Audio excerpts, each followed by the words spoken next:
It's 10 o'clock. This is Sky News at 10, our top story.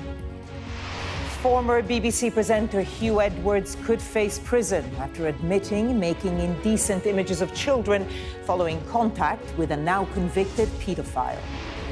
The BBC tonight said it was shocked but admits it was made aware of his arrest in November last year.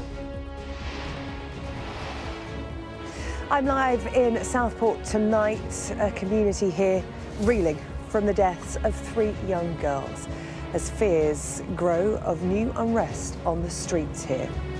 The calm after the storm, police are warning of the threat of renewed violence after a protest fueled by misinformation about the alleged perpetrator.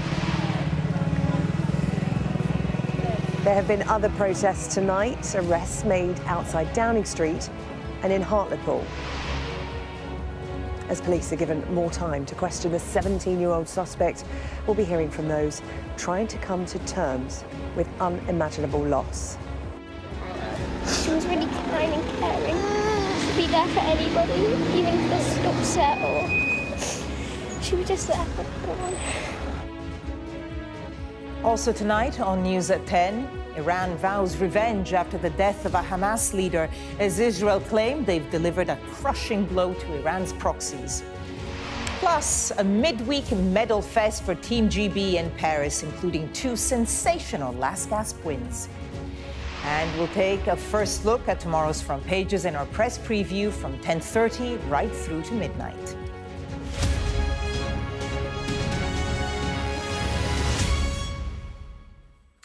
Good evening. Huw Edwards is facing a possible prison sentence after admitting viewing 41 indecent images of children. The veteran broadcaster pled guilty to charges of making the photographs and pictures. That's a legal definition that covers either the physical or digital possession of images. Well, the BBC has said tonight it is shocked at what it calls Edwards' abhorrent behaviour. And police released new details of the circumstances of the arrest, with Edwards receiving the images from a now convicted paedophile. Katie Spencer reports. For over a year, Huw Edwards has avoided being seen in public. He returned. We know you're a Christian, Mr. Edwards. We pray that you repent. That same calm demeanour in the chaos of a court setting. Photographers fighting, former colleagues watching on, heckled by Christian protesters. Father, we pray for his children, we pray for his family. The guilty plea he was about to enter, soon to destroy any remaining credibility from his trusted days in news.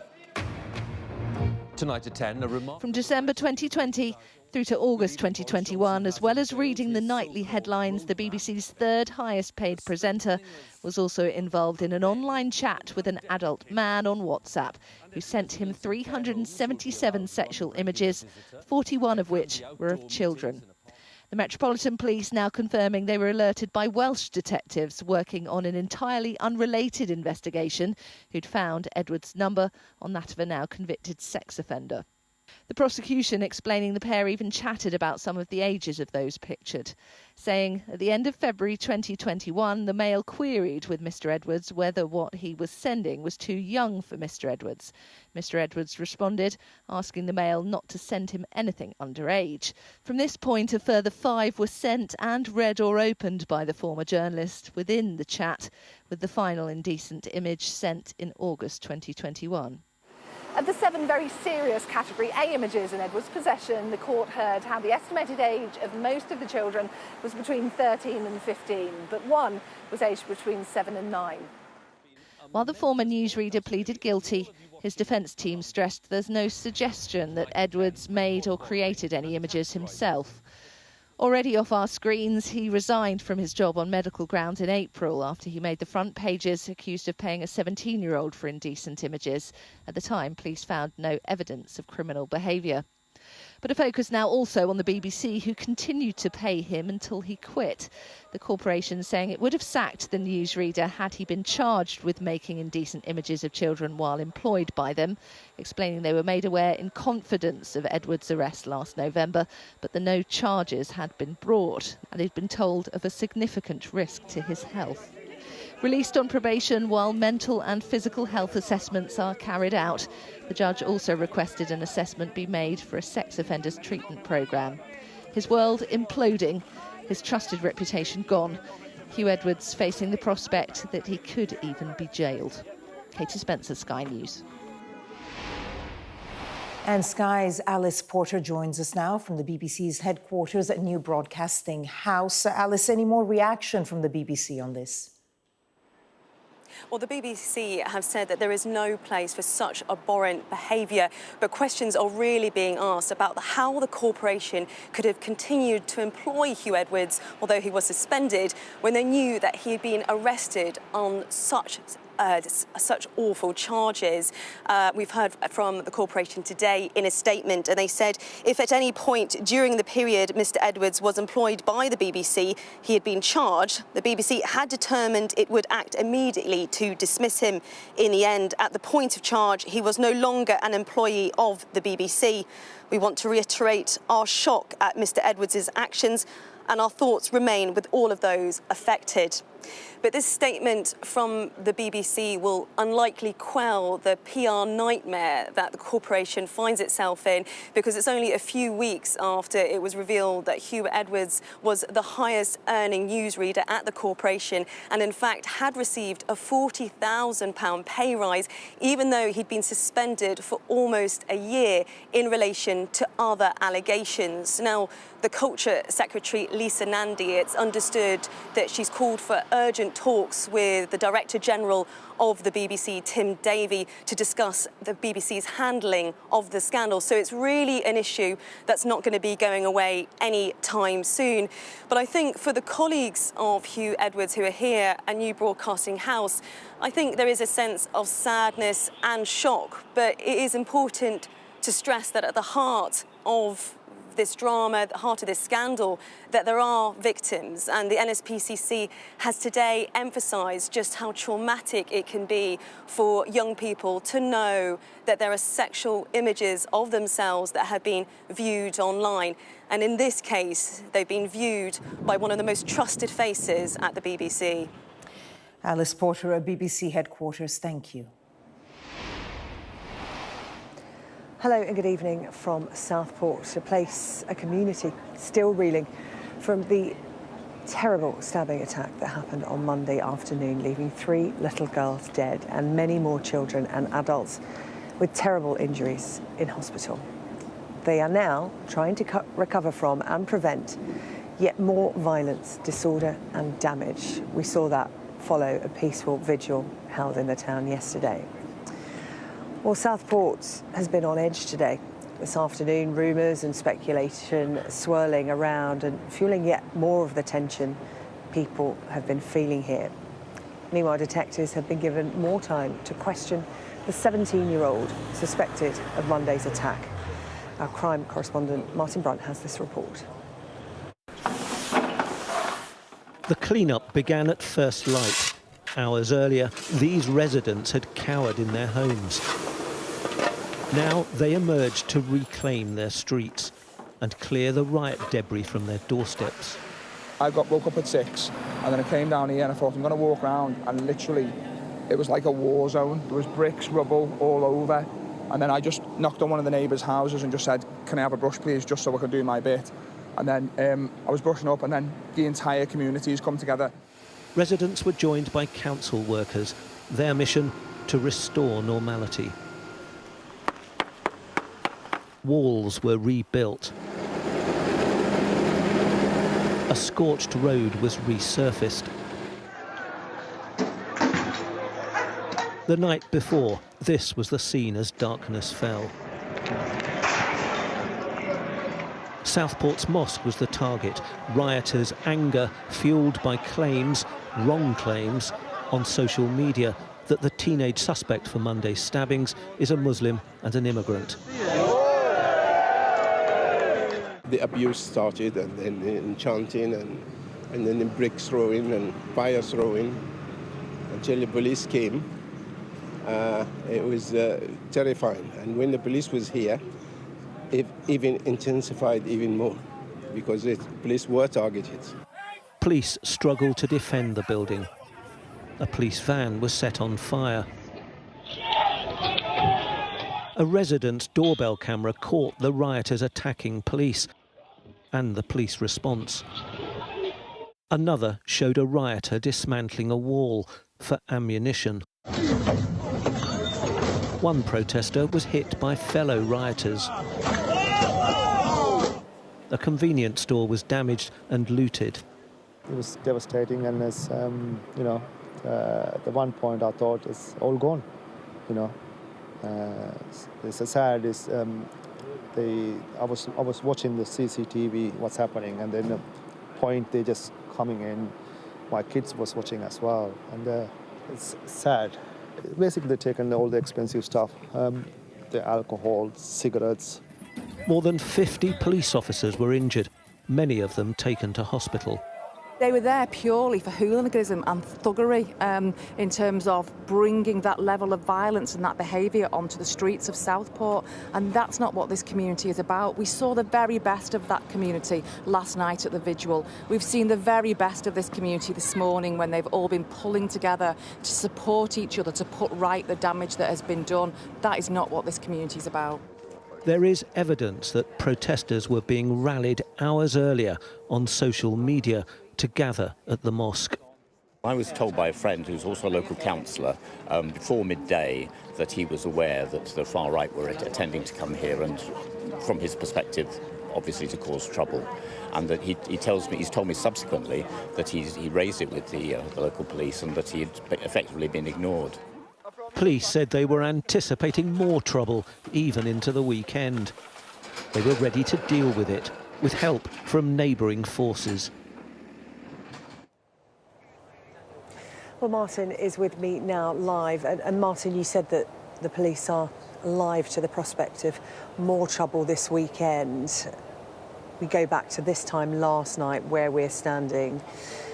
The scene was very different. It's very calm now, but that violence was everywhere in the streets around us now. But the police have been putting in place measures today to make sure that there was no repeat this evening. They have. It's a kind of exclusion order, and they've given themselves extra stop and search powers. And I think there is a large police presence. You can't see it. They're waiting in the wings. There are dozens and dozens of police vans with officers sitting in them if they are needed.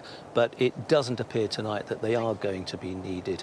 A quick update on yesterday's riots. The police have said today that they've arrested a fifth man dealing with those riots last night, and a man who was arrested last night has been charged with possession of a knife. So all quiet here, but there is trouble elsewhere, principally in Whitehall in Westminster, where there have been some quite ugly clashes between police and protesters who've been assembling under the banner "Enough is enough." So they've heard chants of "Stop the boats, save our children, rule Britannia." That gives you an idea of why those people are protesting. The Metropolitan Police haven't told us how many arrests, but on social media there's evidence of at least a dozen. Police put restrictions on that demonstration, but we're waiting for an update on exactly how many people they've arrested. We think it's kind of fizzled out by now. And elsewhere, very briefly, there have been some clashes between police in Hartlepool and protesters. Now, there's nothing to prove that that protest in Hartlepool tonight is connected with events here, but police have said that there have been a number of arrests. Some stones were thrown at police. A street was closed off, and people are still being told to keep away from the Murray Street area. So there are protests elsewhere, people here tonight hoping that the events here don't become a catalyst for more widespread rioting. OK, Martin Brunt, I know you keep across developments on that front for us. Thank you for the moment. Well, the unrest that we saw here last night has only compounded the trauma faced by the people who live here. But just as they were united in grief at the deaths of 3 children so young, so they are defiant in the face of others trying to hijack the tragedy for their own ends. Nick Martin has this next report. It's hard to imagine what they must be thinking. They are a community of grieving children trying to understand how any of this could have happened. This is the corner of Maple Street, just a few hundred yards from where the attack occurred. It is a sombre place. Eloise came here with her grandma Sue to pay her respects. She goes to that place for her yoga classes, and she wanted to draw a nice picture and say something nice. So we've walked round to put the picture on there, haven't we? It's terrible. We never expected it, did we? No. She tried to get a ticket to go and it was booked up. And how do you feel about what's happened? Very sad. The vibrant flowers and balloons, the colourful dance costumes worn with pride, are in stark contrast to the dark events that unfolded here. We were only here a couple of weeks ago. That could have been us. We all have the same love of dancing, and it's horrible for kids to have to go through that. And even the few that have survived, they'll always have that memory of the friends. It's just horrible. This is 10-year-old Imogen. She will never forget her friend, BB King, one of the 3 children killed. She liked to dance. She was really kind and caring. She'd be there for anybody, even if they stopped upset or she was just there for everyone.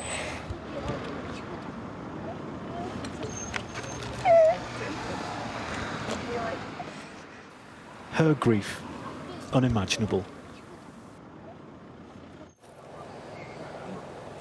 Well, the violence that happened here in Southport last night was provoked in part by a stream of misinformation online about the supposed identity of the person responsible for Monday's attack. Our data and forensics correspondent Tom Cheshire has been taking a look. All the police made public about the attacker was that he was 17 years old and from Cardiff. Now, that's for legal reasons. Children can't be named. But it's not much information, and that's when misinformation floods the zone. The online speculation started pretty immediately on July the 29th, specifically anti-immigrant sentiment. You can see it here in terms of engagements on X, formerly known as Twitter. There is this big rise, and it continues for a long while. Now, one X account drove that conversation in particular. It generally deals in anti-immigrant sentiment, and it did so in this case in the afternoon of the attack, saying the attacker was alleged to be a Muslim immigrant. We know that is not the case. Now, this account is followed by Andrew Tate. Here he is, the controversial influencer, and later Tate posts this, calling the attacker an illegal migrant, again, completely incorrectly. And then there's this. It's a much more specific piece of misinformation. It gives a name which we don't think corresponds to anyone we've come across, and it takes on its own life. Again, it spreads and spread, not as much as the general anti-immigrant speculation. You can see here the name in orange compared to the yellow general anti-immigrant sentiment, but it solidifies that narrative that this is to do with immigration and Islam.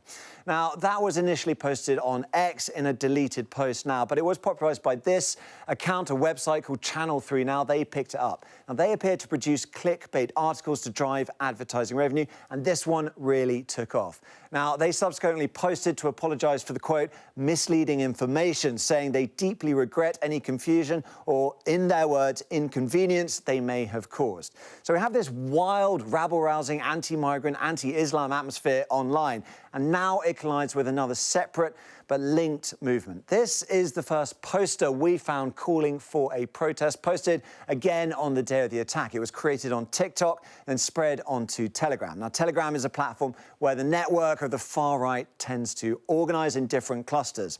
This poster was included in one group that featured explicitly Nazi imagery. And there were other calls to arms like this, apparently posted by another account on Telegram on Tuesday morning by someone involved with the far-right organisation Patriotic Alternative. And then they proliferate, all centering around the same message, this call to arms. They're posted by small accounts on Telegram, and they get boosted back on X, increasing the reach of the message. It is those two worlds that drive this. Online misinformation, for whatever reason, being seized on by a more organised online right. And that is fed back into the wider X ecosystem. The result on the streets is chaos and violence. Well, fortunately, no such scenes repeated here in Southport tonight. And we leave our live coverage here. We will bring you more tomorrow morning during the breakfast programme. But for now, I'll hand back to Barbara for the rest of today's news. Barbara. SJ, thank you. Let's go to the Middle East now. And Israel's prime minister has given his first public statement since the killing of Hamas's top political leader, Ismail Haniyeh, in Tehran. While not mentioning the killing specifically, Benjamin Netanyahu said Israel will exact a heavy price for any revenge attacks. Ismail Haniyeh has been leader of Hamas's political wing since 2017, and he's been based out of Qatar. His death will leave a power vacuum to be filled. But Hamas does have a secondary leadership structure within Gaza itself. The group's leader there is Yahya Sinwar, known by some as the Butcher of Han Yunis. He presides over the killing of those accused of collaborating with Israel. There's also Mohammed Deif, chief commander of the Al-Qassam brigades, that's Hamas's military wing. He's thought to have been instrumental in planning the October 7th attacks. Well, Israel claims to have killed him in a strike 2 weeks ago, but there is no confirmation yet that he is dead. Taking out the group's political leader in Qatar will be a key symbolic victory for Israel, but could hamper any hope of a ceasefire deal. Sky's international correspondent John Sparks reports. With a broad smile and a fulsome handshake, Hamas leader Ismail Haniyeh greets officials in the Iranian parliament. Here posing for pictures at the inauguration of the country's new president, one of the last things he would ever do. In the early hours, the residence of Ismail Haniyeh was hit, said the newsreader. The incident is under investigation. But it didn't take long to point the finger. Israel blamed immediately by the Iranian government and these protesters in Tehran. The Israelis haven't commented. A protege of the organization's founder, Sheikh Yassin, Haniyeh became the leader of Hamas in 2006 and tried to push it in a political direction. Yet he was committed to armed struggle. Designated a terrorist by the Americans in 2018, the International Criminal Court also sought a warrant for his arrest. But many saw him as pragmatic, even moderate, as he tried to negotiate a ceasefire with Israel. In the West Bank, hundreds of Palestinians took to the streets in a series of noisy protests, here hoisting the green flag of Hamas. In Hebron, they held Haniyeh's picture aloft before the skirmishes began with Israeli forces. Politicians said the assassination would serve to energize the Palestinian cause. In Gaza, the news of Haniyeh's demise was greeted with dismay. Our team traveling to the place where the 62-year-old grew up, the Shati refugee camp near Gaza City. There's not much left of the neighborhood now, but those who remain proclaimed him a man of the people. Everyone loved him because he was so humble with everyone, young and old, the father of good deeds and of forgiveness. He was betrayed. They couldn't take him out in Gaza where he'd lived for years and years, and they never got him. They took him out when he was in a foreign country. For the family members of the Israeli hostages seen gathering here in Jerusalem, it is an event of undeniable significance. The Israelis, it seems, have eliminated their principal counterpart when hopes of a deal were arising. Yet many see no other way. Isn't there a contradiction here? The Israeli government both trying to destroy Hamas and negotiate with them through intermediaries at the same time? This is a good question. Terror organizations like Hamas, like Al-Qaeda, they don't really care like we care about people, about the circumstances, about real life. It doesn't have the same way of thinking like you and I. And if you don't push it, they see it as a weakness. Hamas has recovered from similar setbacks. The death of Haniyeh will not destroy it, but it may shatter the balance in the region. The risk of escalation has never been so great. John Sparks, Sky News in Jerusalem. Well, tonight, Israel's Prime Minister Benjamin Netanyahu said that Israel had delivered a crushing blow to what he called Iranian proxies. Since the beginning of the war, I have conveyed that we are in a struggle against Iran's axis of evil. This is a war of existence against the stranglehold of terrorist armies and missiles that Iran wants to tighten around our necks. Internationally, at the Congress a few days ago, I mentioned the three main branches of this axis of evil: Hamas, the Houthis and Hezbollah, the three H's. The Israeli Prime Minister there. Well, Sky's special correspondent Alex Crawford has been at the scene of a blast in Beirut that killed a senior Hezbollah commander. Emergency workers are still clearing the rubble from the Israeli strike in the heart of the Lebanese capital, Beirut. Bedrooms have been exposed and personal belongings are now half buried under stones and debris. Almost hidden amongst the wreckage, you can just about make out a child's Pikachu bear. The Lebanese fighting group Hezbollah, which is closely allied with Iran, confirmed that their senior commander, Fuad was in the building. Military sources told us it took rescue workers a night and a day to locate the body of the fighter, who was the Hezbollah leader's right-hand man, his deputy. This is not going to calm things, right in a densely populated civilian area as well as a Hezbollah stronghold. Local Hezbollah leaders are furious and immediately vowed revenge. Israel will be punished. Okay, and how is this going to lead to a regional war? It will be punished soon. And is this going to lead to a regional war? Because that's what everyone is worried about. You should be waiting. Wait, just wait. The attack on the Lebanese capital, along with another strike 12 hours later in the Iranian capital, Tehran, is being seen as incendiary, and Lebanese politicians are viewing it as an aggressive breach of sovereignty. I think the international community has been too patient with Israel. And within Israel, people know that they need to stop the fighting and to stop the killing. And we call on them to do this now and not spend more effort and money and killing as a waste. It's a waste. Do you worry for Lebanon now? I worry for Lebanon. I worry for the Arab world. I worry for all of the region. I worry about an international conflict. But along with the commander, the community of Dahiya came together in its hundreds to mourn a brother and sister also killed in the Israeli attack. Their brother is in a critical condition in hospital. Many of those present were reduced to tears. 2 women were also killed.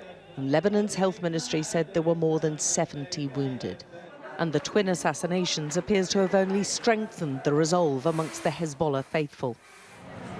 Hezbollah and Hamas are inextricably linked, and in the winding lanes of one of Beirut's refugee camps, they were honouring the memory of the Hamas chief negotiator. The man talking in front of the poster of Ismail Haniyeh was a close friend of his and fellow member of the Hamas political leadership team. We're a resistance movement that's not going away, and we have the right to a strong retaliation. But I can't say, from my political position, exactly how or on what level this retaliation will be. We'll find out in the coming days.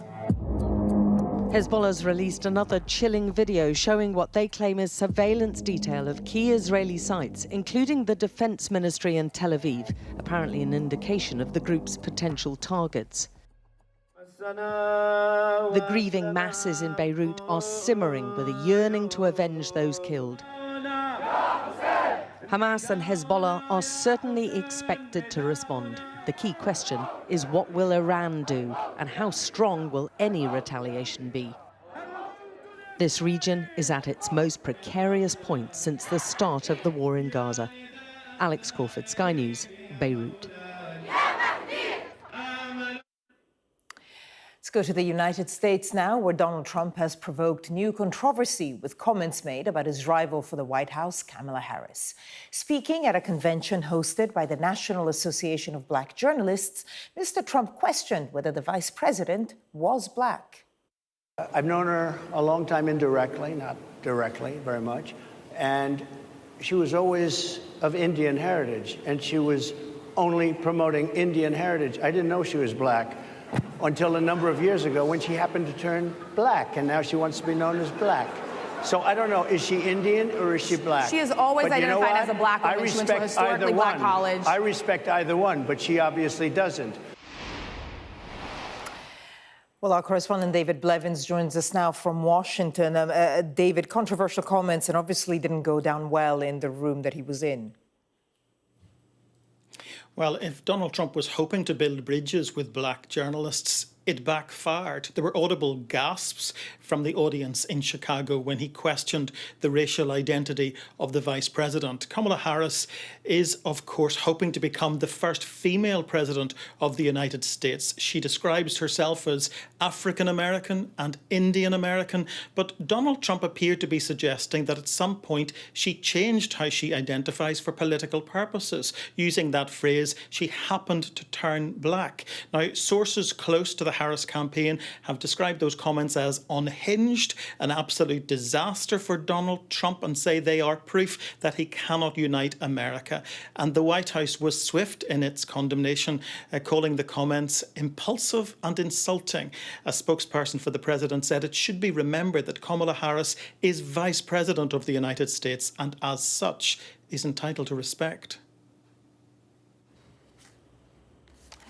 David Blevins with the latest there from Washington. David, thank you. Well, it's been a golden day in Paris for Team GB, who bagged 5 medals on day 5 of the Olympics. Men's triathlete Alex Yee and the women's rowers grabbed gold, with more medals in BMX, diving and the women's triathlon. Our sports correspondent Rob Harris is in Paris and has this report. What a difference a day makes, apparently. Now safe to take the plunge, after previously being told the Seine was too contaminated for the triathlon. In the women's race, Beth Potter led the British bid and won a battle for bronze. Then it was Alex Yee's turn. The men's event postponed for a day after bacteria levels were too high. The sun may be a bigger concern today, but sweltering through from 10 seconds behind with more than 200 metres to go, Yee upgraded Tokyo silver for Paris gold. After all the delays and doubts whether it would even be safe to swim in the Seine, Beth Potter and Alex Yee were clearly unaffected by all that disruption. With about 3K to go, my legs started to come back to me, and I thought I'd just give myself one more chance and give myself one more go. How did you feel being told it was too dangerous to be able to even train in, then to even race yesterday, and then suddenly being told, oh, actually, it's fine now? Did you have some trepidation getting into the water? I think because of the way we know how the river works, once we saw the rain, a few days ago, we had anticipated that, there would be, a rise in the bad water quality, and we understood that. So how did you feel about getting in the water? The story the world's been talking about, being polluted, contaminated, us being made to fear if you get in there, you're going to get ill. How did you feel getting in it? It was good to kind of get a feel for the water just before we dived in this morning, and yeah, it wasn't so bad. You just had to kind of play it smart.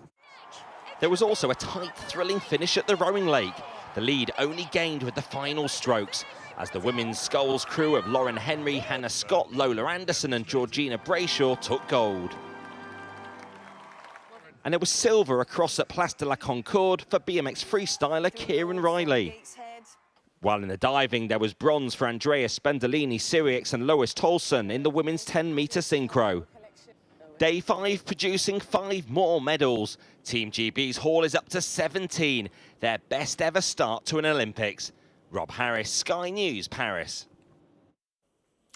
Well, that was Sky News at 10. Coming up, we'll take a first look at tomorrow's papers in the press preview.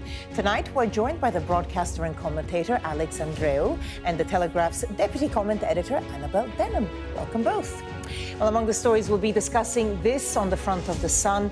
The trusted face of the BBC, Huw Edwards, has admitted to making indecent images of children. We'll be right back.